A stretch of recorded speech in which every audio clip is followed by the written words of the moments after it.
When I was 12 years old, I became a Jack Nicholson superfan. This happened almost overnight on an evening in February 1997 when I first saw The Shining. Here's Johnny! In those 20 plus years, I never stopped being a Jack superfan. I want the truth! You can't handle the truth! Get ready for You Don't Know Jack, hosted by me. Subscribe today on your favorite podcast platform. Welcome to Ivy League Murders. On this podcast, we focus on cases affiliated with the Ivy League, exploring the darker side of higher education. What happens when genius becomes evil? My name is Sarah Alcorn. I'm a Harvard graduate, and I've been a private investigator since 1999. Join me and longtime crime diva Laura McDonald for Ivy League Murders.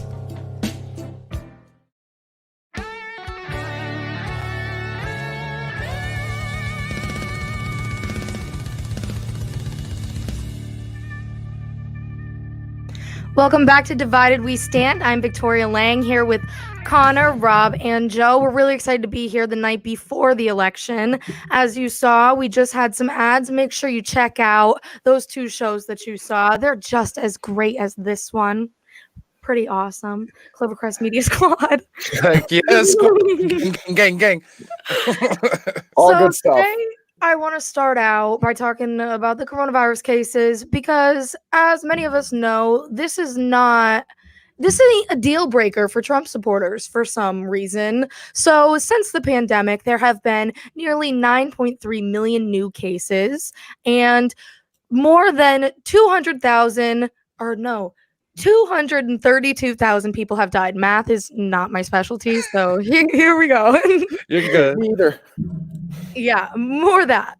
So since Friday, there have been 98,500 more infections, and during some period, case numbers rose by 25%, 40% in some states, with the biggest increases coming in key battleground states such as Michigan, Wisconsin, and many more, honestly. Is Utah? Yeah, Utah, is that where all the Mormons are, right? Are they still up there? Sure. I'm sorry if I offended anybody, but that's how I know Utah, a bunch of Mormons. But I'm pretty sure I thought Utah was like up there, like really spiking too as well. So, but yeah. I think it's crazy. The spikes are getting crazy. It's going to be interesting to see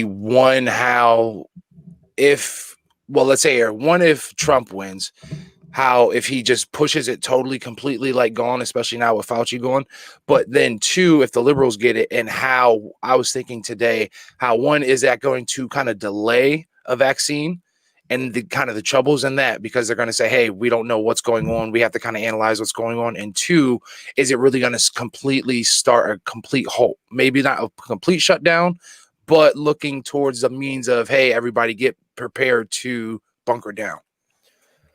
I think Connecticut should be used for the country as a solid example of how the virus has been handled, because Ned Lamont, I got him confused with Malloy for a minute. Ned Lamont has handled it spectacularly with mandatory masks in stores and a few other different policies that he's come up with. And our numbers have been lower than cases like Florida, where they're not all wearing masks and their cases spike up. So if the Democrats end up taking control of this virus and come up with ideas, I think Connecticut would be a great starting place to look at. You know, I think once again, what you're dealing with is two sets of the population, one dealing in reality and one dealing in whatever it is that Trump is spewing. It's stunning at this point. And Victoria, it's a good question. How is it that this virus is out of control and spiking around the country? We're just about to send my daughter to school for some in-person. And then as we were making arrangements for transportation, there's like a dozen new cases in town. Yeah, no thanks. Okay. All set with that. They gave it the old college try and we're done here. It's interesting. Mark Meadows, the president's chief of staff, said over the weekend that they cannot control the virus and they're not going to try. Good. But then Donald Trump Jr. reiterated what his father said, that they've turned the corner on COVID. It's all set. But I don't understand how it's all set when we don't even have a true vaccine. Yeah, but Rob, if I say it over and over and over again, and you want it to be true, it's not even that they want to believe it. They will believe it. They just believe it because he says it and they want to believe it. I mean, what an absurd situation that we're living in, where his chief of staff says one thing, the White House says another thing, their president says another thing, and his idiot son parrots it. That's not good. That's not helping anybody. I'm telling you this too, Connor, and this I think will maybe shock you a little bit. I think the Republicans gave up about 2 weeks ago.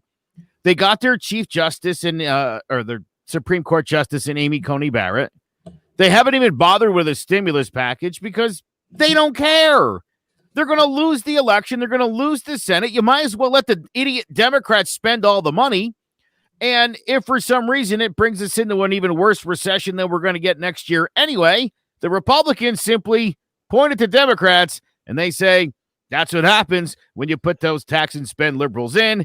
So this is a brilliant move by the Trump administration. By the time Biden literally takes office, assuming he wins, we'll probably be up like near 300,000. I think this is another interesting thing too. The president has said repeatedly that he saved, hundreds of thousands of lives by acting. Do you realize if he had done nothing at all, that the number would be closer to 500,000? Right. And so Donald Trump is actually taking theoretical lives saved. He didn't really save hundreds of thousands of lives. I mean, again, had he done nothing, it wouldn't even have been that much worse. It just would be double what we're dealing with now. Right. He's been useless. And the idea he's still downplaying it after he's admitted that he did downplay and that it is serious just speaks to the foolishness of everybody to the right of me. So I have a question for you, Joe, because I don't know enough about this, but I know you do. And the question is, well, actually, before I get into that, I think that Donald Trump Jr. and Trump himself had a very weak response to COVID. And I also think that them saying that they give up on COVID is just a weak excuse to say we couldn't control it, we didn't do a good enough job, and several other big things that he could have done. He could have done it, and he didn't act on it. And you even heard in a recording talking with another individual saying that he wanted to downplay the virus to not scare people. Well, that didn't really go so well, did it? But my question to you, Joe, is this: I read somewhere that was the COVID virus, the people that had passed away from it, the over 200,000 victims, some of them had pre-existing conditions, yes. Which purely COVID was 9,000. Now, is that, or somewhere around the 9,000 area? Is that accurate? Is it true? Inform me. So let me. No, it's a good question, and it's a question that, again, Victoria, I could see how you're reacting. We've had this conversation in this show hundreds of times, and again, the people on the right are going to tell you something vastly different. They're going to tell you that a guy died in a motorcycle crash and they counted it as a COVID death. That's not true. That. They did initially, and then they fixed it when they realized the horrible mistake that they had made. It wasn't that anybody had pointed it out. So let's throw the conspiracy theory garbage out the window. My sister has multiple sclerosis, Connor. My sister's been living with it. She's on a really good drug. She's been living on it basically without any incident since 2001.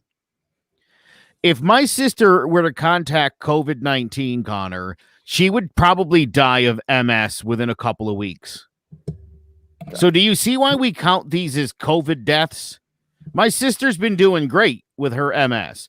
COVID would literally bring the symptoms up to kill her. Mm-hmm. The same thing goes to any other pre-existing condition. Like asthma. Sure. Right. I literally have asthma. If you get COVID and you die of pneumonia. Yeah. related to the COVID. It's not that you wouldn't have had that if it weren't that you were exposed to COVID. Right. So there's actually two categories. There's actually what you just spoke of, which is literally death by COVID. And then there's the other category, which is death with COVID. Okay. And Which I think is kind of like the scariest thing, because who doesn't have a pre-existing condition?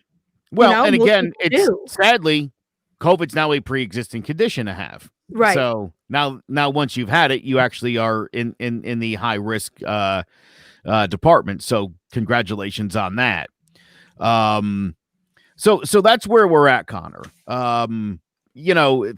Fact of the matter is, the recovery rate is high. It's true. It's like 99.8%.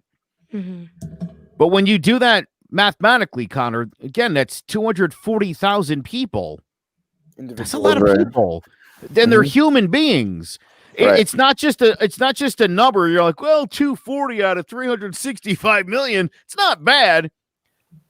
I mean, those Tell that to the 240,000 people Yeah. are also related to and connected to hundreds and hundreds of thousands of more people. Mhm. So, and again, I think if you guys look in the Midwest, where the president is losing a lot of support in those Midwestern states, Iowa being one of them, just jumps right to mind. States where COVID's out of control, he's not doing well because it's now a real world problem for people. And so when you've experienced loss firsthand due to COVID, you're like, forget this guy. He would be doing. I mean, look, he's in trouble in Pennsylvania. He's in trouble in a lot of places he won before. Michigan. And it's number one, failed policy, especially with the farmers. Farmers been struggling for 4 years under this guy and that stupid trade war with China. Mhm. So they were suffering. Meanwhile, he's doing business with China. And now here comes COVID, and it's like they get hit again. I mean, why would they support? What I think what stuns me, and Connor, you brought it up a minute ago, the idea that Biden should be winning by more, and I'm shocked that he's not. Yeah. Well, Joe, if you play Well, that video speaking that I of sent you all of that- earlier, oh, sorry. I think you cut out for a second. Okay. Which one did you want, Victoria? Oh, just the one of him at the rally talking about COVID, like literally. If you vote for Biden, it means no kids in school, no graduations, no weddings, no Thanksgiving, no Christmas, and no 4th of July together. Other than that, you have a wonderful life. Oh my God! So what? Sacrifice a couple freaking holidays to so what? You greedy bastards! I just think that oh my completely God! I don't reiterates- have 4th of July. I don't have Christmas. Yes, you can do it at home. How? I'm sorry.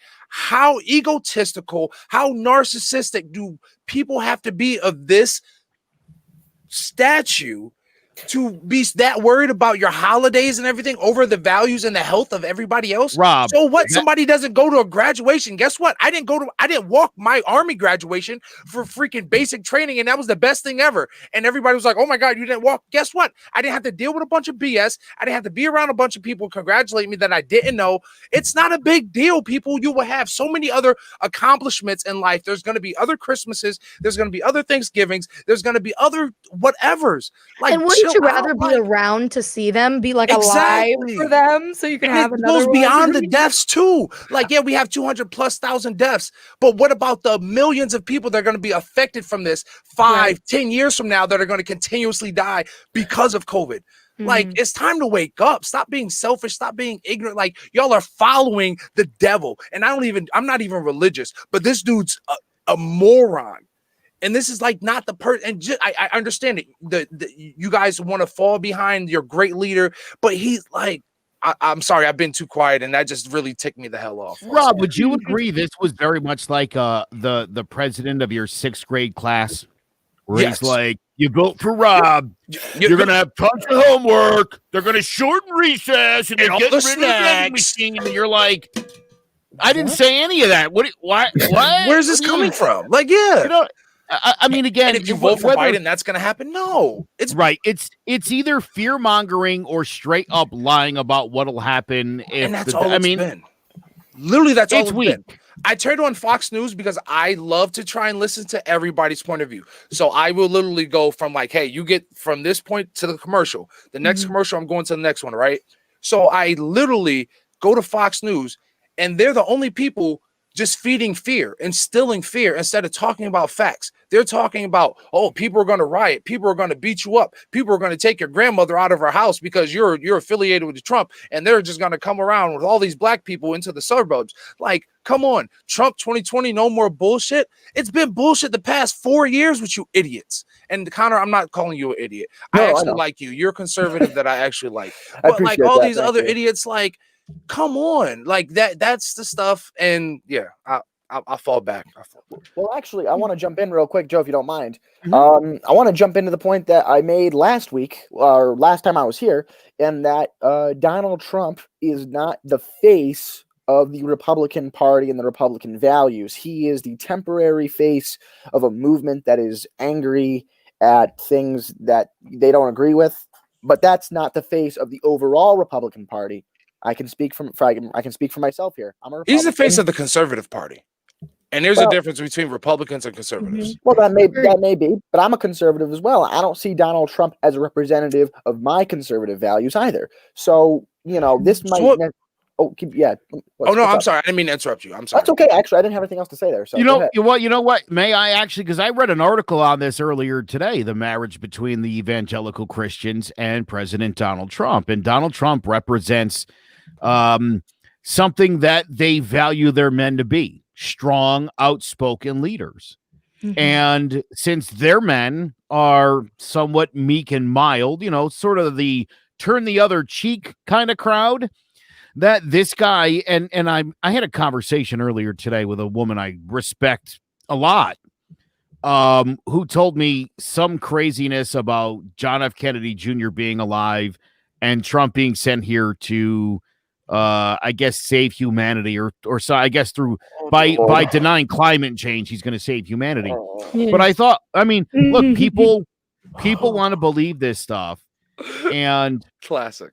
It's a lot easier to believe a grand conspiracy where the WHO and the CDC and China and Iran and 148 other countries all got together and developed this virus and killed off loved ones and family members. They did all of this with the help of some Republicans, mind you, to overthrow the Trump presidency.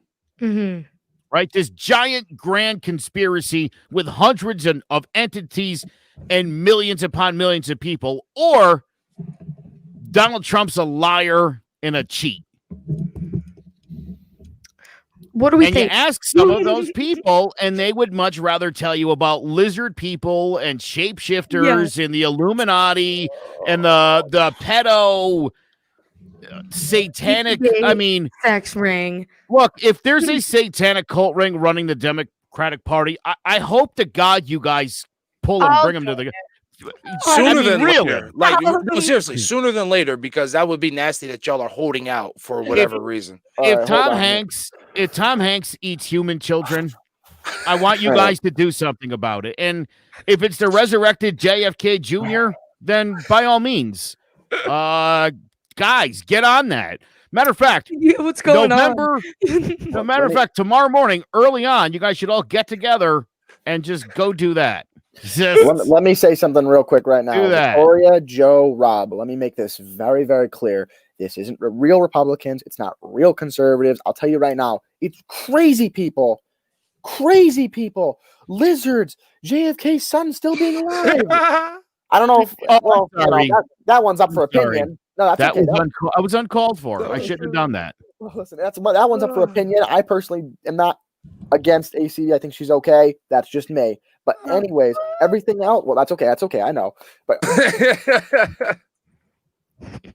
your thoughts on Attorney General William Barr wiping the president's ass with the Constitution? Just a thought on that. Was that okay? No, you're right. You know what? Hold on, guys. Let me apologize. I should apologize. I'm not being very tolerant.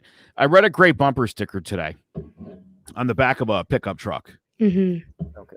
And it said, "Why aren't you being tolerant of my intolerant views?" And I thought to myself, boy, I know when he saw that bumper sticker, he was like, yeah, that doesn't make any sense. Okay. The idea of being tolerant isn't like the idea of like putting up with something. You know what I mean? That's not how it works. No. So if you're an ass and you're expecting people to be tolerant of that, I don't think you understand how tolerance goes. I hate when And people again, put dumb shit on stickers and think. I also hate the idea that we call it tolerance, like as if we tolerate gays and we tolerate Right. transgender people. Again, it's another one of those like liberal buzzwords that, like, when you think about it, it's like defund the police. Could you guys have come up with something that We really sounded could've more like what said you're that. really trying to do, and not? And I mean, stop using words generic words that piss people off. You know, it's important. Defunding the police sounds like you don't want there to be police. And when the people on the right are like, they don't want the police, it's like, well, no, they're stupid and they just don't know how to explain it. So they use words that don't make sense. And this is unfortunately another one of those stupid liberal words that just, it's not helpful. Yeah. You know what? I actually want to jump in on that, actually, Joe. I had that my best friend that I talked about last time I was here. She actually clarified to me because I was interested. I didn't feel comfortable with the ACAB, all cops are bastards. That was something that made me very uncomfortable. But I understood. You ever heard that, Joe? No. All cops. I knew it by that face. I could just tell. When he You had said never heard about ACB, that I thought he before. was talking ACAB. about. I'm sorry. It's When AC he said ACB, I thought this. No, Close, but different ACAB. acronym. Something worse. All cops are bastards, and what that meant was the actual police officers aren't bad. You know, you have some police officers that are wonderful people, and you have other police officers that want to abuse the system because they want to portray their racism or their bigotry, et cetera, et cetera. But it was explained to me that those individual cops that are good aren't bad people, but they are part of a bastardized system, corrupt system. Thus, all cops are bastards. That's one of the things that, Joe, you were talking about, how, you know, the delivery of these almost slogans, they're not really they're not coming across the right way, because if I didn't have a friend like that who explained to me what that meant, I would still be very, very against it, and to a certain extent I still am. Well, you know what? Honestly, I have very little sympathy for stuff like that because we're in 2020, everybody has access to the internet. And if I can educate myself, then everybody else can too. Let me tell you, coming from a person, I was kind of a fuck up. For always. And like, I never really cared about anything. But with something as important as this, I feel like if I can educate myself and take a stance, everybody can. Yeah, but you know what? What happens, Especially with Victoria? my upbringing and stuff too. Like, Victoria, I have a lot of excuses to be an asshole. what happens, Victoria, when basically what you've seen the president and his son do is to basically dehumanize liberals as basically being mentally ill people who suffer from Trump derangement syndrome. He often refers to people on the left, be it protesters or rioters, as animals, illegal immigrants as animals. It's all, and again, you know, not to compare him to Hitler, but he's using a lot of the verbiage, the rodent sort of or pests, as Hitler liked to refer to them as, like they were infecting society. Mm-hmm. And it's hard to there are so many people out there who I think know Donald Trump's not a good person. He's not a good leader. He hasn't really done a great job. But the idea of turning the keys over to the liberals is horrifying. And I promise all of you here, Connor, you especially, that in a normal world, I would never want to do that. I would never want to see it happen. And I'll tell you honestly, I think what I'd love to see most come out of this is I do want to see the Democrats take the Senate and the House and the White House for that. Well, keep the House, take the White House. And I want to see the Republicans go back to the drawing board. In 2012, they basically had like a giant meeting where they were like, how do we reach out to blacks and women, other minority groups, LGBTQ, and within 2 years, they completely scrapped that plan. And it's become I was just going to ask why. The white nationalist platform. Like the effort to reach out to a diverse populace just didn't appeal to the Republican Party at all.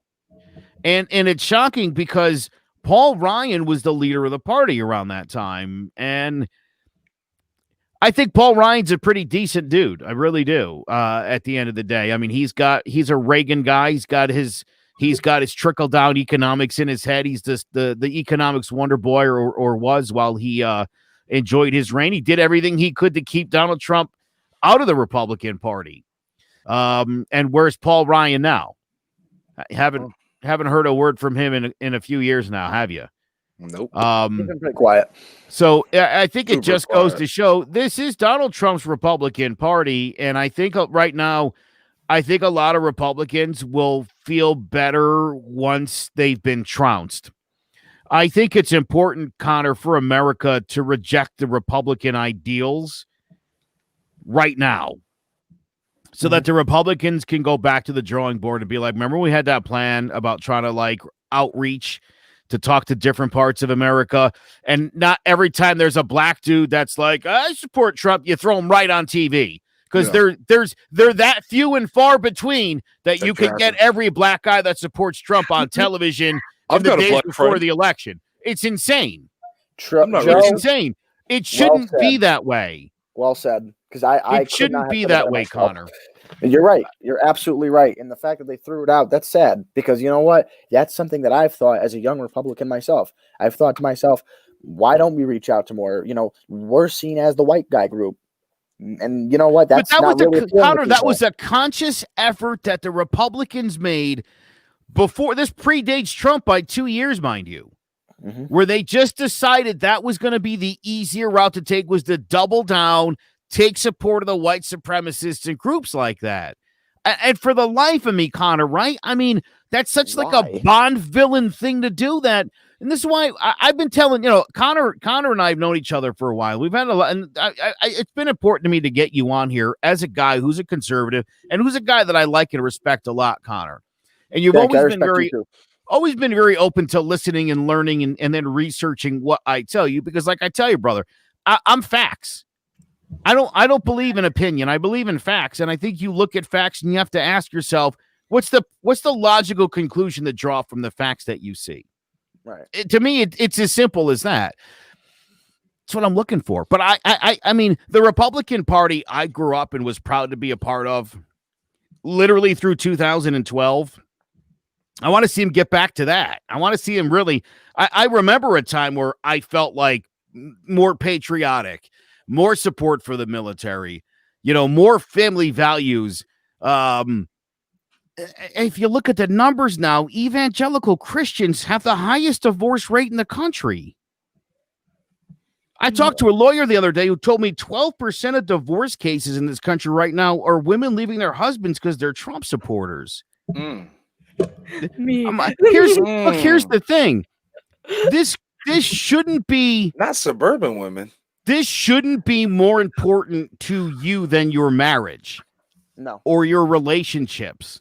Or your actual values, man. If you have values, you should stick to your values. I feel like we should. If people are leaving their marriages and stuff, then they obviously did not have a good enough conversation about each other's values and moral systems before they got into that relationship. You know what I'm saying? Because honestly, if racism and homophobia and just being an all-around pig isn't a deal breaker for you, then I don't know. Like, how do you not know that before you're married? That's it's the money. I mean, I think the next conversation, the financial conversation should be this. I mean, honestly, I think this conversation should be normalized instead of it being so hidden, because that way, 2 years down the road, whether it's a significant other, whether it's a friend or whatever that the case, you know what you're dealing with. Like, hey, Joe, I got a question for you. Yeah. Hey, you know what? Well, I want to go into two things first. And the first thing is that it isn't too late. It is very, very far from too late for the Republicans to be able to regroup. And once again, it's been 4 years, or it's been 3 years. It'll be 4 years in January. And there's a chance that Donald Trump's going to be voted out and Joe Biden will be the new president. There is time for the Republican Party to once again come back and reevaluate their morals and their ethics. There's still plenty of time. It just seems like there's not any time left because Donald Trump has really changed the way we see our lives as a whole. But there is plenty of time.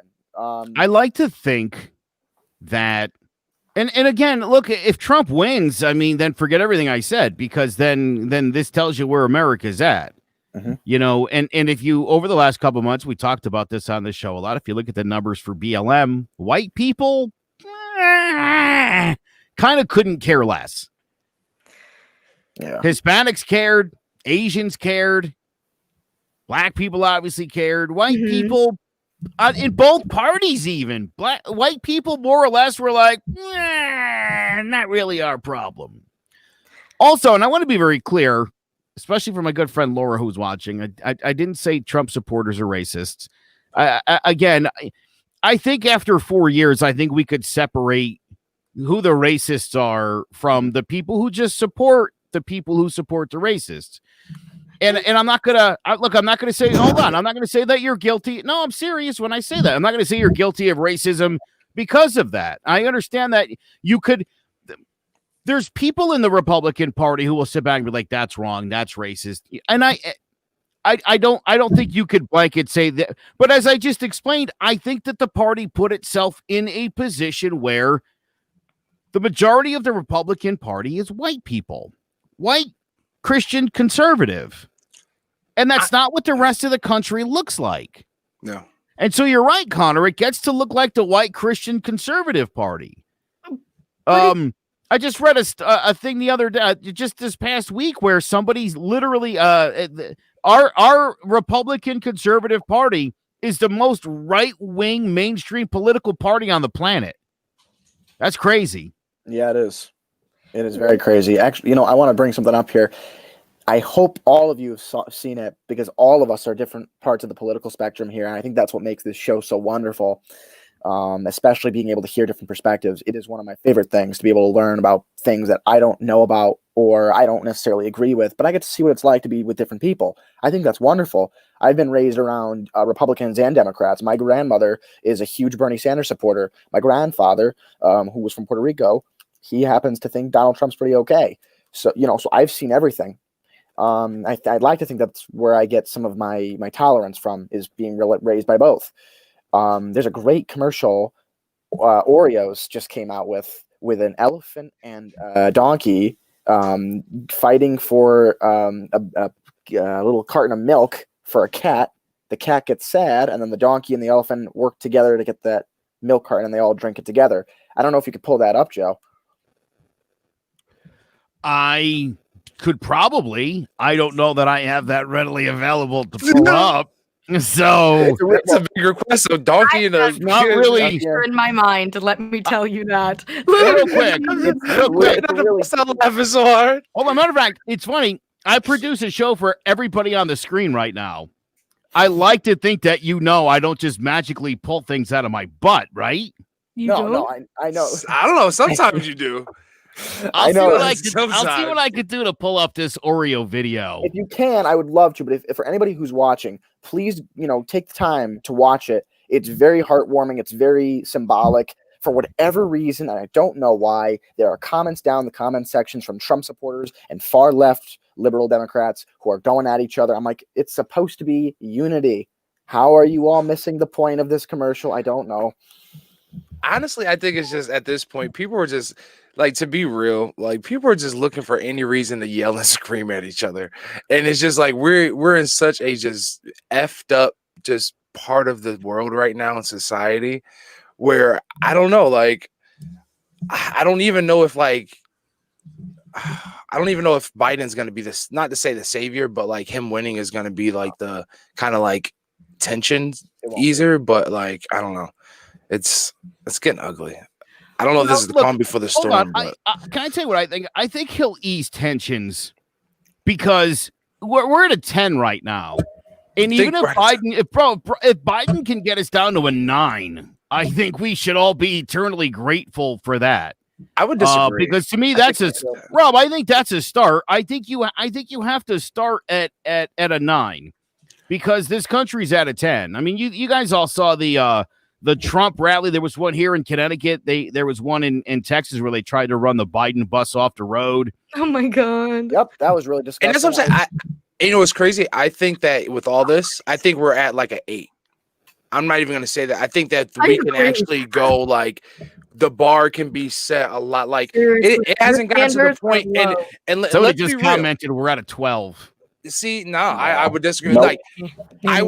Let's be real here, right? I agree with Rob. Slow down. Time out. Whoa. Mm-hmm. There was a plot to kidnap a Democratic governor 2 weeks ago. Dude, it gets worse. And for some reason, the media's downplayed the heck out of it because they don't want to scare anybody. But that happened like 2 weeks ago. Mm-hmm. So the idea that we're not at a 10 or a 12, I would dispute that a little bit.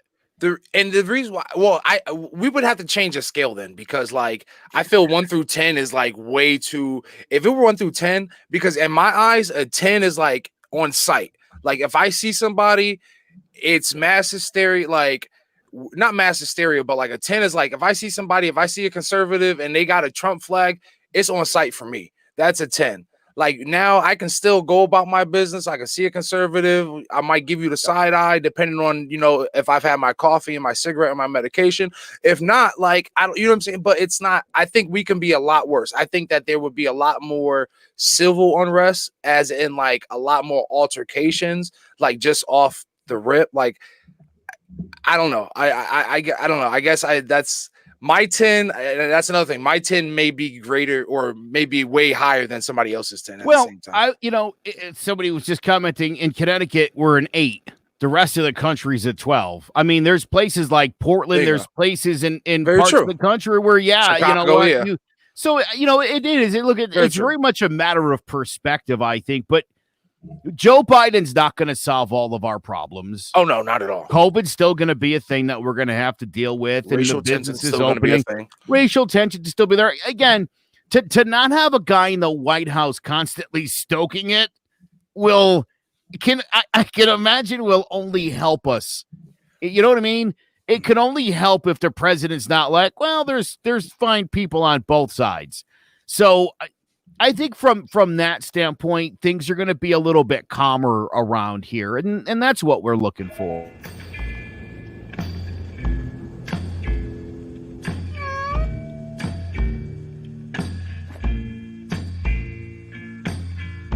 Let's get together. Let's turn things around. Me and you.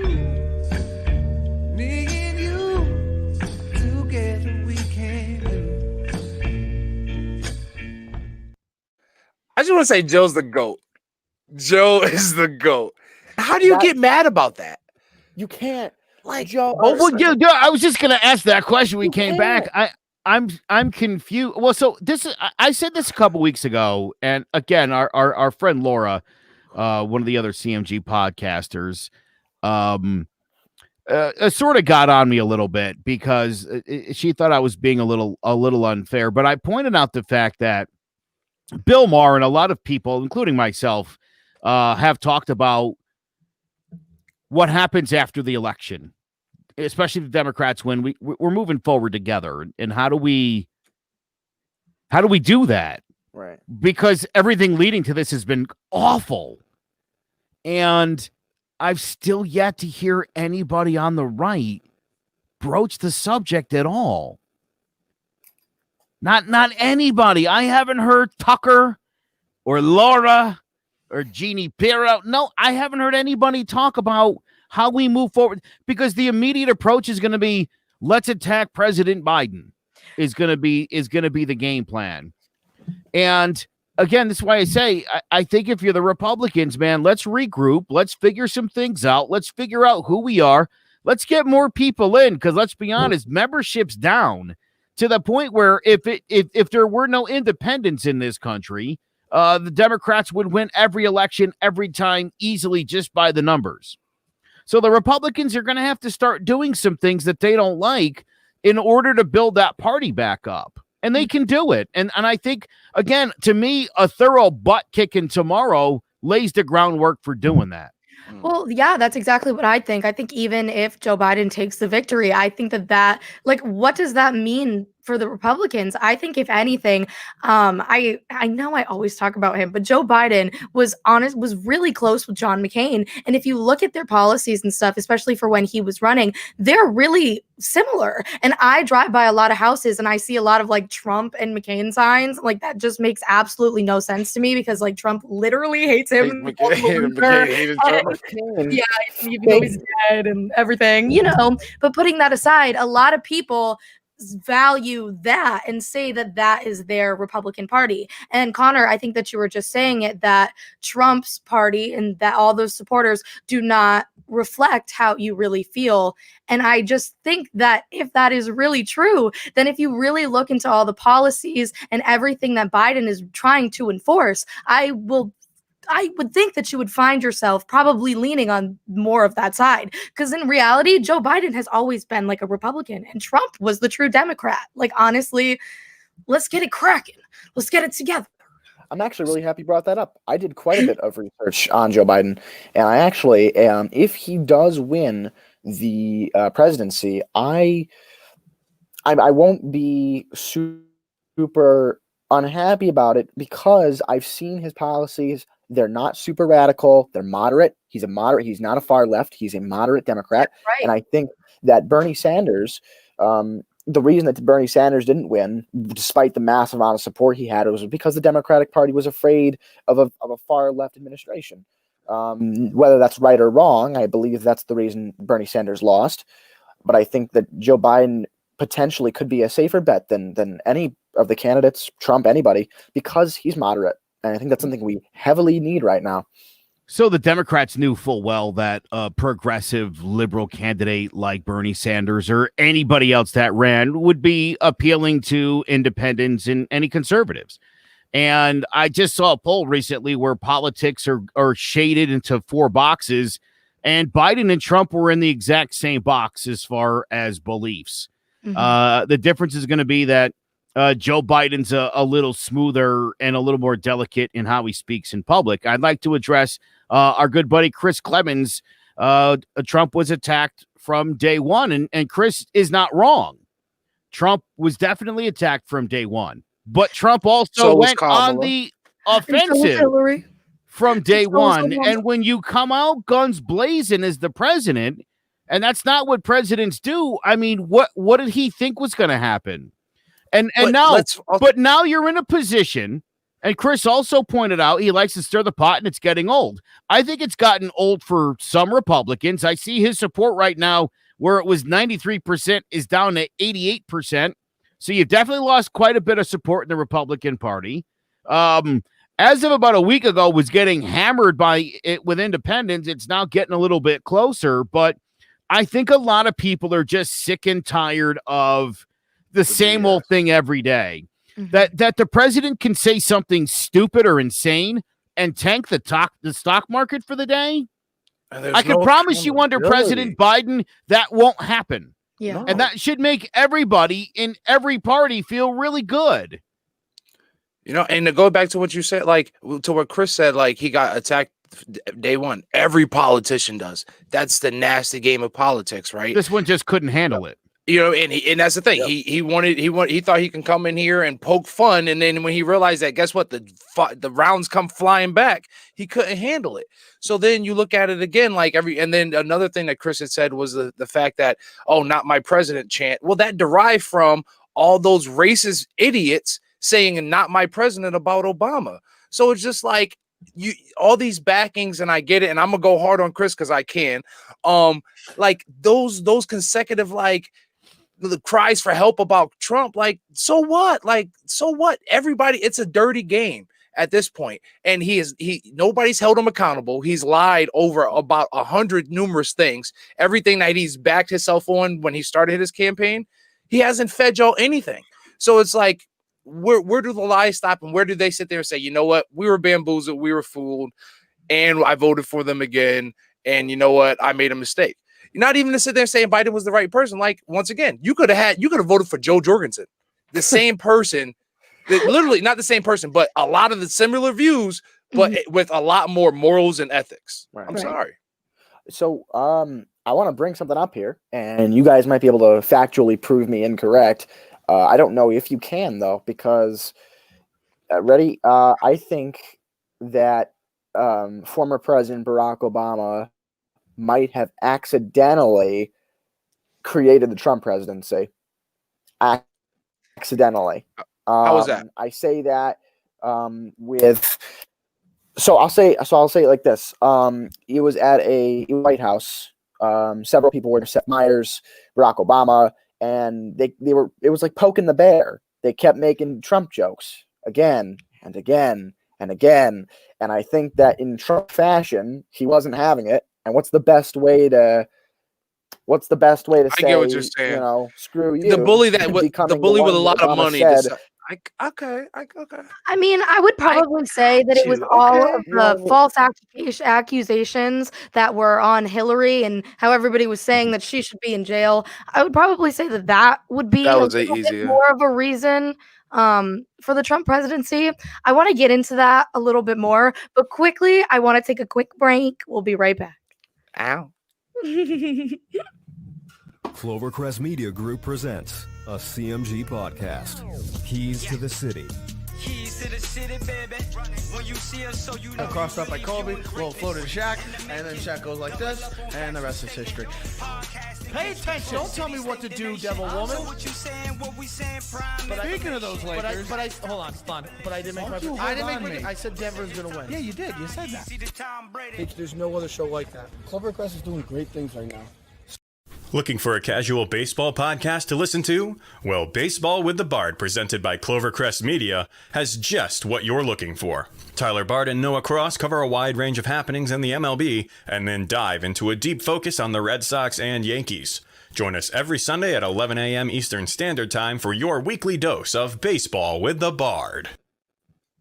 I've got to get my advertisement up. These commercials are fire. Those are fire. Of course, your show literally is coming up in 11 minutes.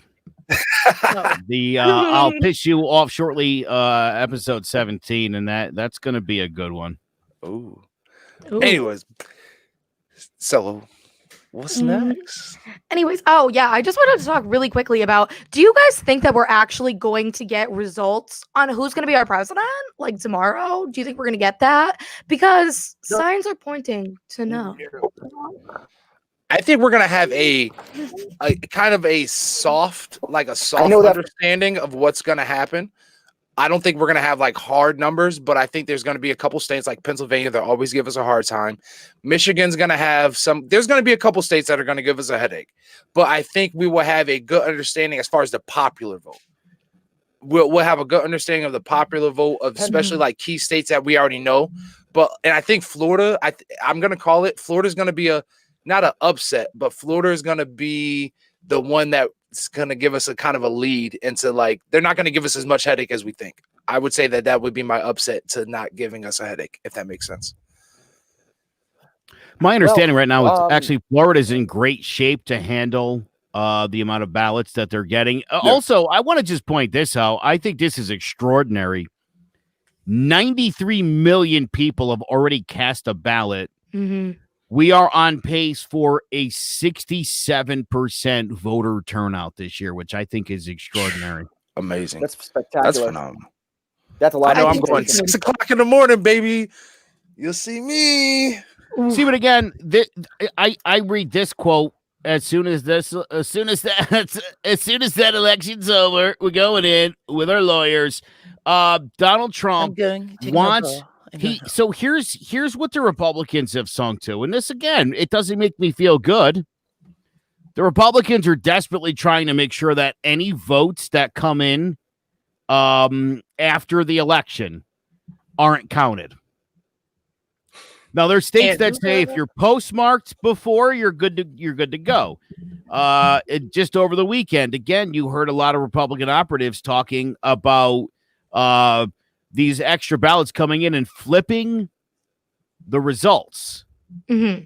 And that's, again, sort of it's a ridiculous. They're counting all the ballots. Imagine if all these ballots that came in said Trump.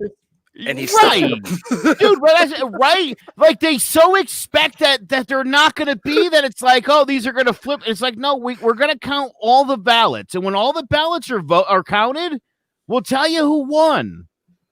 As simple as that. To me, I think just an absolute thrashing of the Republican Party would be such a great thing for America. Like literally right across the board. No lube. I think Pennsylvania has already stated that they're probably not going to be able to give any announcements of who won Pennsylvania by Friday. So we already know that, but that's typical Pennsylvania though. That's typical. Pretty much every election for the past 12 years has been Pennsylvania like that, if not to go back further. That's great to see Arizona leans Democrat. Which I think pulls into the Phoenix area or Tucson area that they were saying has really changed over, which is similar to Atlanta, north suburbs of Atlanta, like Cobb County. That's all switching over, blue. Interesting you bring that up. So these are the Senate races.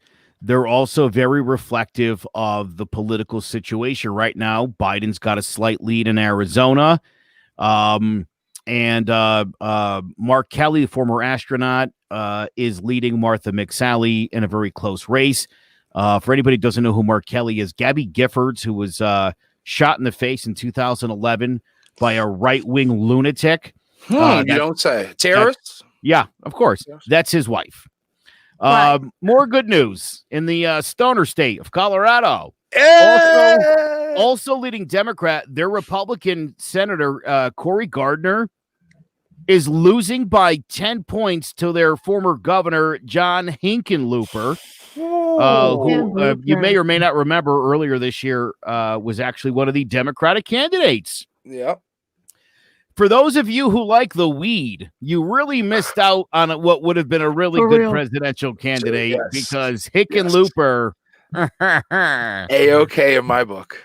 This is crazy. Rob just sort of alluded to it. The special election in Georgia right now is a toss-up. And if I hate to say it like this, the Democratic candidate is Raphael Warnock, who's a black guy. Mm-hmm. He's leading both former Republican conservative Congressman Doug Collins and Kelly Loeffler, the Republican who was put there by Trump, who she was the one who when they found out about COVID, she sold all her stocks. Yep. Her. Yeah. She's in big Yeah. trouble. That race right now, the Democrat is in the lead Georgia. in Georgia. I'll give you one better. Their other seat is also up. This never happens. Two seats in Georgia. The regular seat currently held by Republican Senator David Perdue, who doesn't know Kamala Harris, even though he sits on the same committee with her, has taken a beating in the polls in the last week. Spank that ass. That election is down to 0.2. Ooh, Perdue has a 0.2 lead. Dude, this guy was killing it a couple weeks ago. What about who? What Maxine Waters? Hey, Maxine I'm not Waters gonna of let California. you. I'm not gonna I'm let curious you about what's disrespect going on. Aunt Maxine now. She's not running. I was about to say we ain't gonna disrespect Miss Auntie Maxine. Yeah, I was like, weird. Amazingly enough, guys, Iowa is a toss-up. Senator Joni Ernst, who's very close with President Trump, is neck and neck with a Democrat named Teresa Greenfield. Really? Yep. And in the state of Iowa right now, it's a virtual tie between Biden and Trump. Wow. So again, a lot of these are states that Trump won and won handily in 2016. And again, Connor, this is why I say, and I know Lord McDonald gets all mad at me when I talk about this stuff.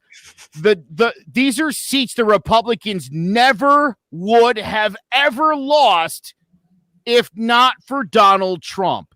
So if you think he's done anything for the Republican Party, you're dead wrong. How about Maine? Maine's a toss-up to the point Senator Susan Collins, my former senator, had to come out and speak out against Amy Coney Barrett's Supreme Court nomination to try to make herself appear to be somewhat of the moderate she used to be. It's a toss-up. We will find out tomorrow night what's going to happen there. How about this one, boys and girls? I can't wait. Yes. All of our friends that have all moved to North Carolina to get the hell away from the liberals. Well, guess what? We're coming for you. Get Lindsay the fuck out of here. North Carolina is a toss-up right now. It is too close to call. And here's the craziest part of this.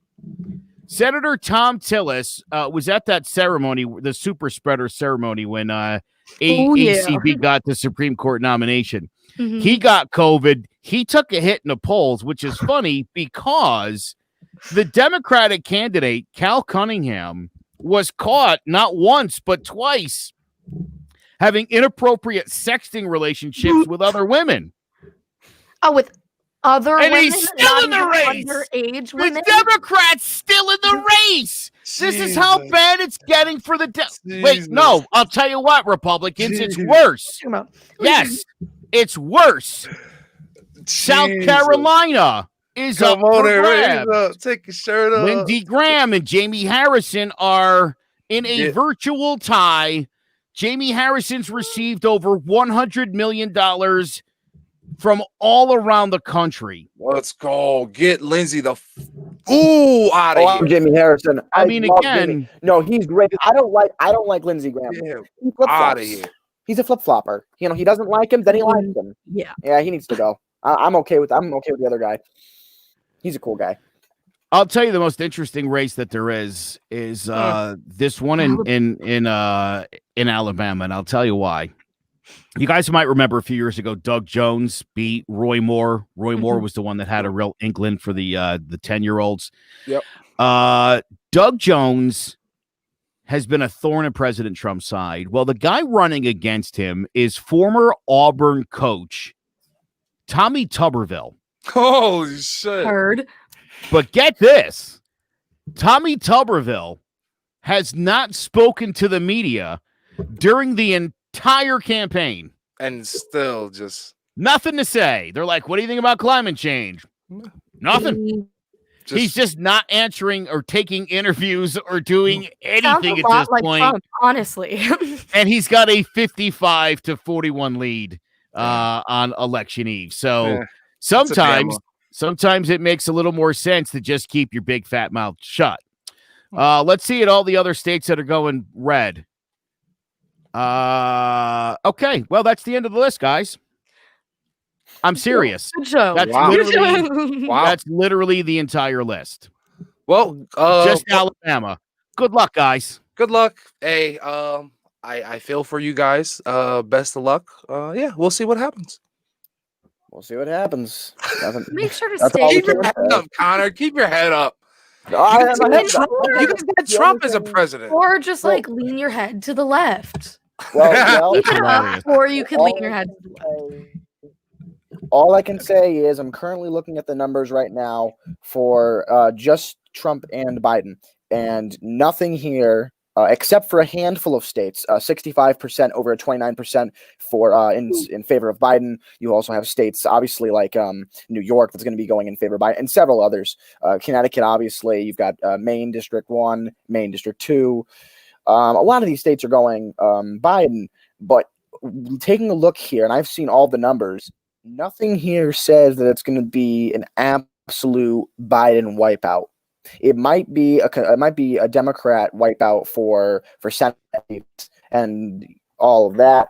I don't know if it's going to be a wipeout with Biden and Trump, because you have several states here that are looking like they're going to be, and these are only not only, but these are primarily mail-in ballots. Many Trump supporters. I went deep into the like the Breitbart comment sections, the PragerU comment sections, and all of them have said they want to vote on election day. So right now it's heavily in Biden's favor in a couple of states, and it's kind of a toss up at the moment, but we could see Trump kind of push through a little more by tomorrow. We'll have to see. Well, I will point out that not all the Democrats have voted yet either. Yeah, I haven't voted yet. I'm voting tomorrow. This isn't even all of them. This isn't even all of them.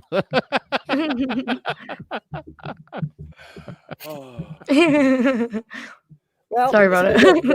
And I think like a lot of Trump supporters, like they don't even care enough to vote. Yeah, listen, it really, honestly, it doesn't have to be a wipeout. I think the more Republicans I talk to, the more are really okay with the idea that he's just out. And I'm already having the conversation where I'm talking it out with Republicans, like, well, how bad's it going to be? And as you just pointed out, Connor, things aren't going to improve much under Joe Biden. I think the racial tension will go down to at least into single digits, which would be great. You'll have a president that's really going to try to do something to sort of rein in the COVID virus, which would be fantastic. And we'll take it from there. There's a recession coming in 2021, no matter who the president is. So buckle up and get ready for that, cupcakes, because it's coming. That'll be interesting. Yeah, unfortunately, it'll probably get blamed on Joe Biden, but that's okay. Of course it will. Because we already know that. In 2024, we're going to be like, that idiot, he solved a worldwide pandemic and led us right into a recession. We knew he was going to blow it, Sleepy Joe. Just like I hope Trump's toupee blows off as they're ripping him out of the White House. I would just say too, I hope that, again, like I said earlier, at the end of the day, man, this stuff shouldn't be more important to you than your own family, your own personal relationships with people. Man, these guys don't care that much. They're friends. They spend time together. I mean, to find out that Anton Scalia and Ruth Bader Ginsburg were like homies, if you're losing your mind about this, you're doing it wrong.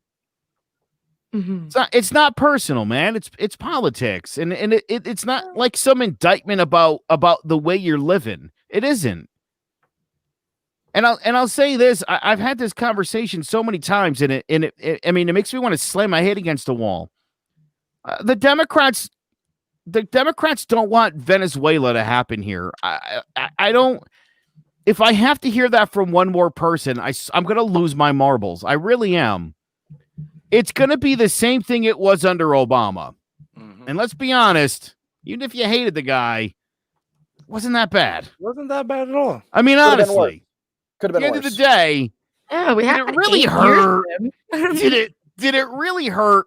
And I will say this for the racist Republicans on the losing end, and there's a few, maybe more than a few. Yeah, maybe. At least it's a white guy. You should at least be happy with that, no? For real. At least he's not orange. Like, that's closer to what you make you a little happy, I guess. He's like totally. You guys ever see the episode of Jimmy Fallon where he rubs his toupee off? That was very funny. You ever see that? He was on Jimmy Fallon and he rubs his head and the thing comes flying off. I'm like, I don't know how that didn't get more viral than it did. That was very funny. Neither side cares about us is 1,000% sure. I was watching an interview with Joe Rogan and Tulsi Gabbard today, and she basically said on the first day they told her, look, it's about scoring points for the political party. And if you think it's anything other than that, look, they're in a club, you guys. They're in a club, and the club benefits the both of them. Yeah, and the people in it and the people actively running the club. You're not even in the club. They tell you that you're in the club. You're not. You just get to pick the people that get to be in the club. That's as much power as you have. So use it tomorrow. And go vote. But to be pissed at me or Victoria or Connor or Rob or any of your Facebook friends or your neighbors or your coworkers, you're missing the mark, man. You know, when I talk about the police and the accountability of the police, I say it all the time. I'm not even talking about just the black lives that they're killing, but the white lives too, man. Nobody should be for the cops killing people ever. Not for any reason, especially for racism, but just period. There's so many things about what's going wrong in society, like COVID, that we should all be like, man, we should want to work together to end this. It sucks for everybody. Everyone's going through it. Everyone hates the way things are going. And the idea that people just want a president who's going to come on TV and be like, here's the deal. Everything's going to be okay. That's all we want. Just sometimes come on TV and just say, it's going to be all right. I'm here for you. We're going to get through this together. Good night, America. Wow. Good night, America. How stunning, right? You hear those words, everybody's like, wow, that would be that'd be fucking wild. We used to hear that from the White House every time there was a crisis. With Obama, with Bush, with Clinton, with Bush, with Reagan, with Carter, with Bush, with Nixon, with Kennedy, with Bush. Going all the way back. Like, are you okay? Bush, baby. There's a lot of Bushes in there. Just because they have different last names, don't think that family, the Pierces, the Fillmores, they're all the same people, and don't think that they're not. Do a little work on the history, people. These are really tight-knit families, and it's been pretty much the same ones since 1789. A little bit. Yeah, so it's something, you know what, and I hope more people start to realize this as time goes on. You know, we see Republican and we see Democrat, and we see them as two teams, right? This is my team, this is your team, and we want our team to win, when the reality is this is one team. We're all, you know, working together to make this country better for as many people as we possibly can. The Democratic politician or the Republican politician, not probably other than Trump, you know, isn't going in this office saying, let's make life for the opposite team the worst it possibly can. They're going in with the intent of, how can I make as many people's lives better as possible? That's what they should be thinking. And unfortunately, our time in politics right now is such a civil war between ideologies that we've forgotten that we're one big team trying to support one another.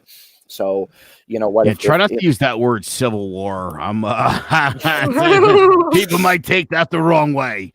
Well, then that's their fault. You know, that's their fault. They shouldn't, because we should be united together, not at odds with each other. I mean, these guys specifically, in case you didn't know who I was talking about. Oh, I'm aware. I'm aware of those guys. Yeah, they're a little out there, but what are you gonna do? Huh? Everybody, make sure you go and vote tomorrow. Honestly, it's your last day to do it. A lot of people think that this was your only day, but this is your last day to vote. So make sure you go out and do that. But before, make sure you also go and stay tuned for Rob's podcast. I'll piss you off shortly. That'll be happening literally right now. But that's it for me, Connor, Rob, and Joe. I said my name first, like a fucking weirdo again. Oh, you're the queen. You're the queen. Queen weirdo. Cool. Nice job. Weirdo. You're a queen. Well, thanks for watching. Go vote. Queen shit. Go vote. You're civil to